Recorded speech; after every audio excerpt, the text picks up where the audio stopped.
Welcome to Not Milk Never Milk. Subscribe if you're lactose intolerant. In this video, I will explain how to use time for study effectively.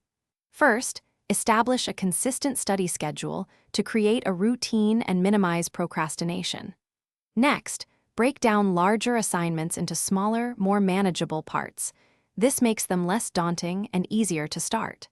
Finally, identify your most difficult subjects and tackle them during your periods of highest mental alertness. This strategic approach helps you maximize your focus and productivity, ensuring you make the most of every study session. To boost your study focus, try the Pomodoro technique. Study intensely for 25 minutes, then take a 5-minute break. Repeat this cycle several times. Crucially, eliminate all distractions by silencing phone notifications and finding a quiet, dedicated study space. Furthermore, actively engage with your learning material. Instead of just reading, try summarizing concepts in your own words, explaining them to someone else, or creating flashcards. These methods significantly enhance retention and understanding. To truly maximize your study sessions, regular review is key.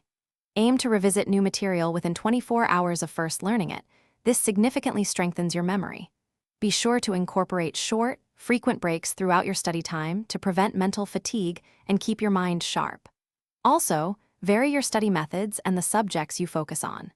Switching between different topics or techniques helps keep your brain engaged and prevents boredom, making your study time more effective and enjoyable. For sustainable and effective study habits, prioritize your overall well-being.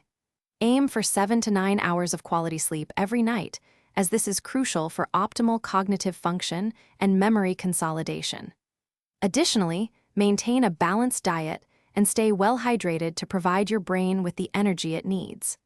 Finally, take time each week to reflect on your study methods. Identify what strategies are working best for you and make any necessary adjustments to continuously improve your learning process. Thanks for watching. If this was helpful, leave a like and consider subscribing. See you next time.